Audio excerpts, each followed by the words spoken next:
جادو ہوا اور جادو کا کچھ اثر بھی آپ پر ظاہر ہوا، اور اس کے ازالے کے لیے یہ صورتیں نازل کی گئیں۔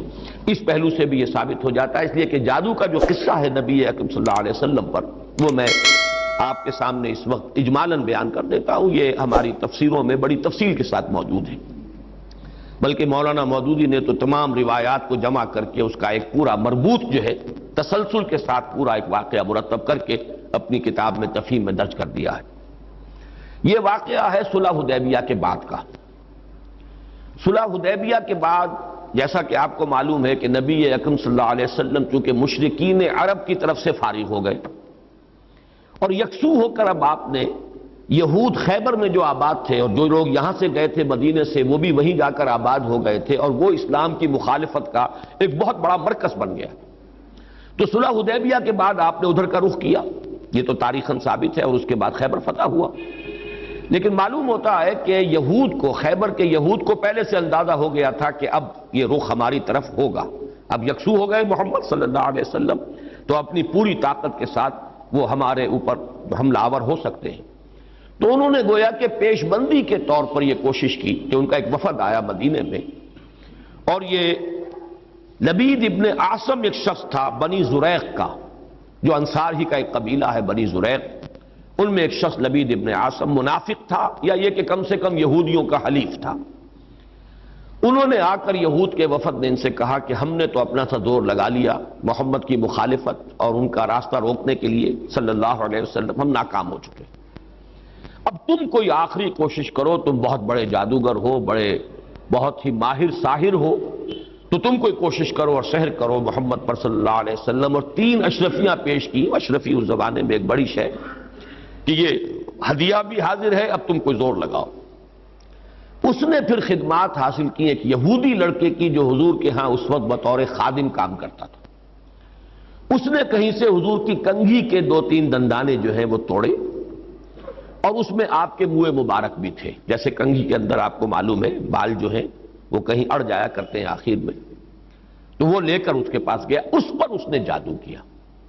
اس کا میں بعد میں عرض کروں گا کہ یہ جادو کا یہ معاملہ جو ہے اس حوالے سے کہ یہ کیا ضرورت ہے کہ بال ہوں اور اس کے حوالے سے جادو کیا جائے، اس کی بھی آج کے اعتبار سے بعض حضرات شاید سمجھتے ہوں کہ یہ بالکل بے تکی باتیں ہیں، لیکن اب جہاں تک سائنس پہنچ چکی ہے ان تمام باتوں کی توجیہ اب بالکل سمجھ میں آنے والی ہے، اس لیے کہ یہ کسی شخص کا، اس کے جسم کا ایک حصہ، بال بھی انسان کے جسم میں سے اگ رہے ہیں، اس میں بھی جو سیلز ہیں ان میں جینز ہیں، اور ہر شخص کے کچھ جینز ہیں جس کے حوالے سے اس کی شخصیت کا تشخص ہے، اس کی انفرادیت ہے، وہ ان جینز کے حوالے سے، ان کے واسطے سے اس شخص کے ساتھ ربط قائم کرنا، جو بھی قوتیں ہیں، یا وہ جنات کے ذریعے سے، ارواح خبیثہ جنہیں ہم کہیں گے ان کے ذریعے سے، یا کوئی اور شکلیں ہو سکتی ہیں، ریڈیشن مختلف قسم کے، آج تو سائنس جو ہے جہاں تک پہنچ چکی ہے وہ ریڈیشنز کی کتنی قسمیں ہیں اور کہاں کہاں سے وہ ریڈیشنز پہنچتی ہیں اور کیسے کیسے اثر انداز ہوتی ہیں، یہاں تک کہ بالکل ابتدائی دور جو ہے عہد اول جسے بگ بینگ کہا جاتا ہے آج کل، اس وقت کی ریڈیشنز بھی آج تک آپ خلا کے اندر جو ہے وہ تلاش کرتے ہیں اور وہ مل جاتی ہیں۔ اس پہلو سے ان چیزوں کے ذریعے سے، لیکن یہ کہ شخص معین تک اس بات کو پہنچانے کے لیے غالباً اس کے وجود کا کوئی حصہ، اور ظاہر بات ہے کہ ہر شخص کے بال اس کے وجود کا ایک جز ہے، اسی میں سے وہ برآمد ہوئے۔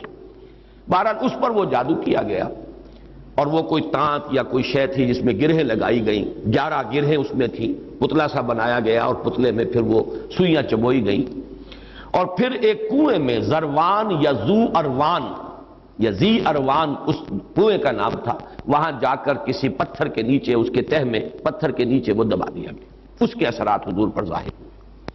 یہ ہے وہ کہ واقعہ، اور اس کے بعد اس میں تفصیل سے کہ کتنا عرصہ ہوا، کیا کیا اثرات ظاہر ہوئے۔ ایک بات جو ہے تیقن کے ساتھ ثابت ہے کہ حضور کی کچھ کیفیت ایسی ہو گئی تھی جیسے جسم کچھ جکڑا سا گیا ہو، بند سا گیا ہو، ایک نشاط کی کیفیت ہوتی ہے، طبیعت کھلی ہوئی، اور ایک جیسے کہ طبیعت کے اندر کچھ بندش سی ہے، اور کچھ ایسی کیفیت کہ کوئی کام آپ نے نہیں کیا ہوتا تھا لیکن آپ نے سمجھ لیا کہ میں یہ کام کر چکا ہوں، اس طرح کا کچھ نسیان کی کیفیت بھی آپ پر کچھ عرصے کے لیے طاری رہی۔ اس حیثیت میں، اس حالت میں آپ نے کسی سے تذکرہ تو نہیں کیا اور نہ ہی اس کا کوئی چرچا ہوا، لیکن آپ جیسے کوئی اندر ہی اندر سے گھلتے سے جا رہے تھے اس جادو کے زیر اثر۔ اس کے بعد ایک رات ایسا ہوا، اب یہ حضور نے خواب میں دیکھا، یا جسے ما بین النوم والیقظہ کہا جائے گا، خواب اور بیداری کی درمیانی کیفیت، نیند اور بیداری کے درمیان کا معاملہ۔ اس میں آپ نے یہ دیکھا کہ دو انسان آئے، دو فرشتے انسانی شکل میں، ایک آپ کے سرانے بیٹھ گیا، ایک پائیں پہ بیٹھ گیا، اور ان کا مکالمہ ہوا۔ اس مکالمے کے ذریعے سے گویا کہ اللہ تعالیٰ نے حضور پر یہ ساری حقیقت بیان کر دی۔ انہیں کیا ہوا ہے، یہ بیمار ہیں، بیماری کیا ہے، ان پر جادو کیا گیا ہے، جادو کس نے کیا ہے، لبید بن عاصم نے کیا، کس شے میں کیا ہے، وہ ساری تفصیل، کہاں ہے وہ، وہاں دبا ہوا ہے۔ یہ حضور صلی اللہ علیہ وسلم کو جب یہ چیز بتا دی گئی تو اگلے دن پھر آپ نے صبح حضرت عائشہ سے بھی بتایا کہ یہ واقعہ اس طرح مجھے ہوا، اور میری جو تکلیف تھی اس کا مجھے اللہ تعالیٰ کی طرف سے علاج بتا دیا گیا۔ پھر آپ حضرت علی رضی اللہ تعالیٰ عنہ کو اور غالباً حضرت طلحہ کو، ان کو آپ نے بھیجا، کچھ اور لوگ بھی ساتھ ہو گئے، بنو زریق کے بھی کچھ لوگ ساتھ ہوئے، اور جا کر اس کنویں میں سے پھر وہ چھین نکال لی گئی، اور حضور صلی اللہ علیہ وسلم بھی وہیں پر پہنچ گئے۔ پھر یہی 11 آیات، 11 گرہیں تھی جو اس میں لگی ہوئی تھی، اور آپ نے ہر گرہ پر ایک ایک آیت پڑھ کر ایک گرہ کو کھولا ہے، اور آپ کی طبیعت ایسے ہو گئی جیسے کہ وہ جو بندش سی ہو گئی تھی، جیسے کچھ جکڑ بند ہو اور اس کے بعد ایک دم جو ہے کھل جائے، کیفیت جو ہے اس سے نجات مل جائے، نشاط کی طبیعت کیفیت پیدا ہو جائے، یہ ہو گیا۔ یہ واقعہ ہے کہ جو حضرت عائشہ رضی اللہ تعالی عنہا سے، حضرت زید ابن ارقم سے رضی اللہ تعالی عنہ، حضرت عبداللہ ابن عباس سے رضی اللہ تعالی عنہما، اجمال کے ساتھ، اختصار کے ساتھ تو صحیح بخاری، صحیح مسلم اور مسند احمد اور تمام کتابیں جو ہیں ان کے اندر یہ واقعہ موجود ہے۔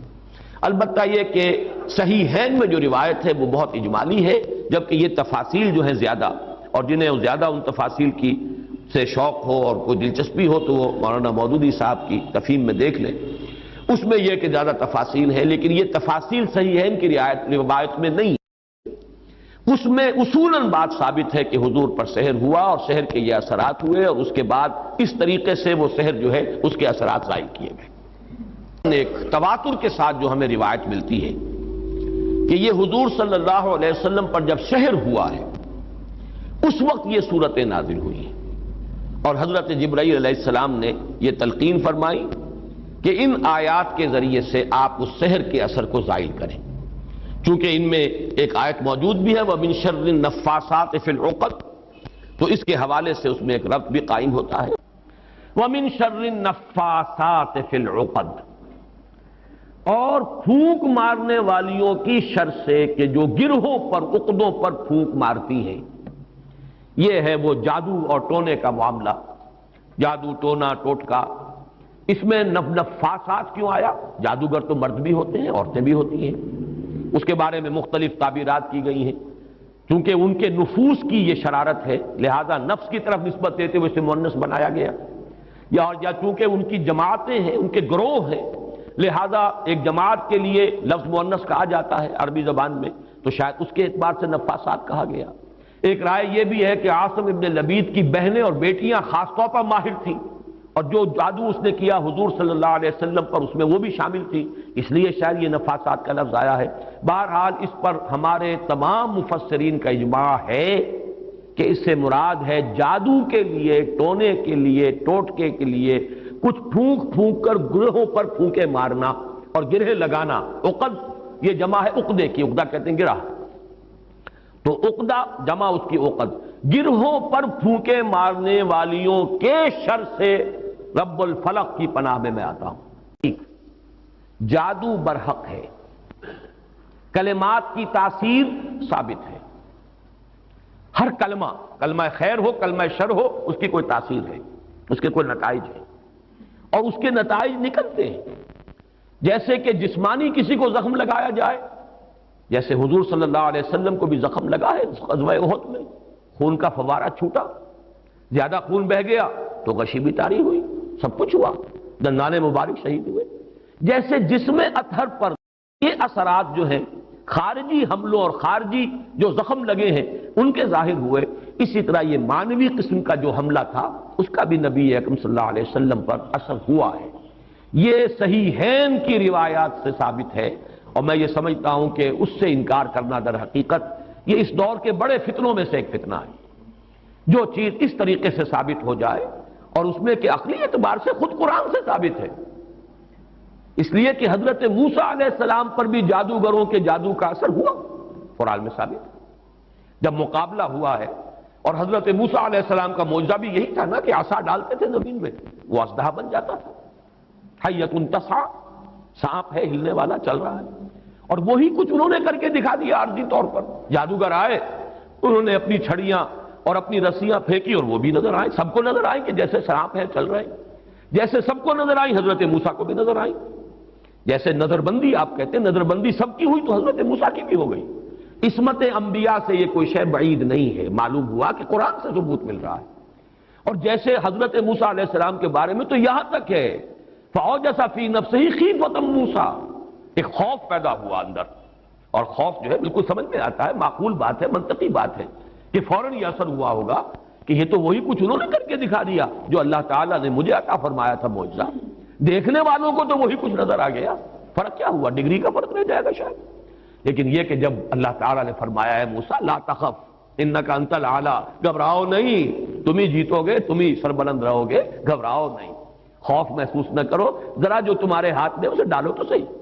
الق ما فی یدک الق عصاک، پھینکو.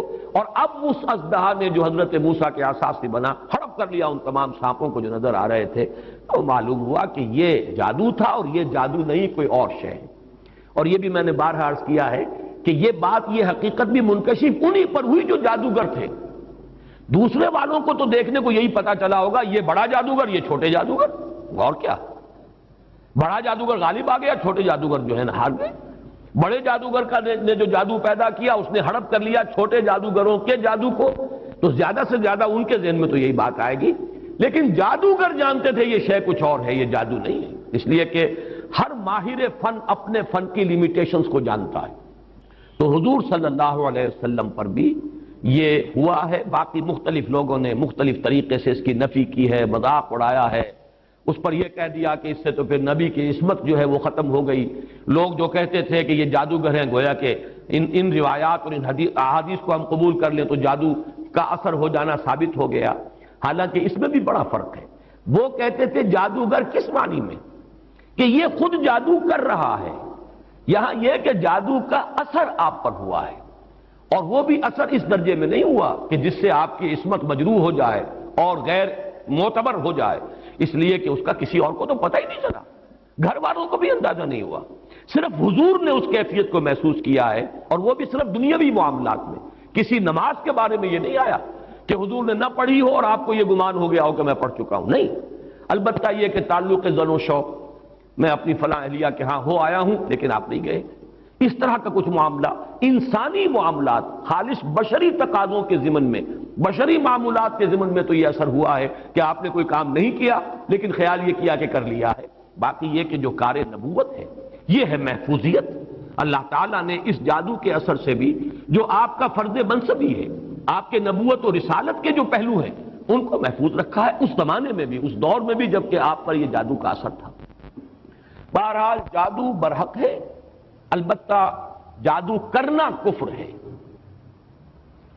زہر میں تاثیر ہے، کسی کو زہر کھلانا یہ بہرحال جرم ہے، یہ قتل عمد ہے. زہر سے مارنا اس کی تو سزا ہو جائے گی. اس اعتبار سے نوٹ کر لیجئے وَمِن شَرِّ النَّفَّاثَاتِ فِي الْعُقَدِ، اور یہ بھی گویا کہ ایک شکل ہوئی من شر ما خلق کی. حضور صلی اللہ علیہ وسلم کچھ تلقین فرماتے تھے اور خود آپ کا بھی ایک معمول تھا، اور یہ روایت بھی ثابت ہے بخاری سے اور مسلم سے کہ رات کے وقت آپ کا یہ معمول تھا کہ یہ دونوں صورتیں آپ پڑھتے تھے، اپنے ہاتھوں پر پھونکتے تھے اور پھر اپنا ہاتھ، اپنا دست مبارک اپنے پورے جسم پر جہاں جہاں تک بھی ہاتھ پہنچ سکتے تھے آپ پھیر لیتے تھے. یہ رات کو سوتے ہوئے آپ کا معمول تھا.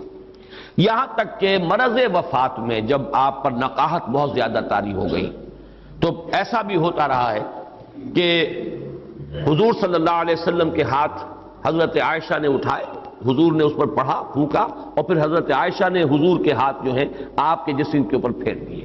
بلکہ ایسا بھی ہوا کہ خود حضرت عائشہ رضی اللہ تعالی عنہا نے اپنے ہاتھوں سے یہی عمل جو ہے جاری رکھا ہے. تو یہ بھی اصل میں نبی اکرم صلی اللہ علیہ وسلم کا جو ایک خاص تعلق ان دو صورتوں کے ساتھ ہے. اس لیے کہ روایات سے یہ معلوم ہوتا ہے کہ ان کے نزول سے پہلے قرآن مجید میں بھی مختلف جگہوں پر جو ہے وہ استعاذے کا حکم موجود ہے، تو حضور سے بھی بہت سی دعائیں منقول ہیں جن میں آپ استعاذہ کرتے تھے، پناہ طلب کرتے تھے مختلف چیزوں سے۔ اعوذ باللہ، اللہم انی اعوذ بک من العجز والکسل ومن البخل والشح، مختلف جو ہے حضور سے روایات ثابت ہیں۔ ونعوذ باللہ من شرور انفسنا ومن سیئات اعمالنا، اب یہ تمام چیزیں جو حضور سے ثابت ہیں، لیکن جب یہ صورت نازل ہو گئی تو اس کے بعد حضور صلی اللہ علیہ وسلم نے گویا کہ تعوذ جو ہے اپنا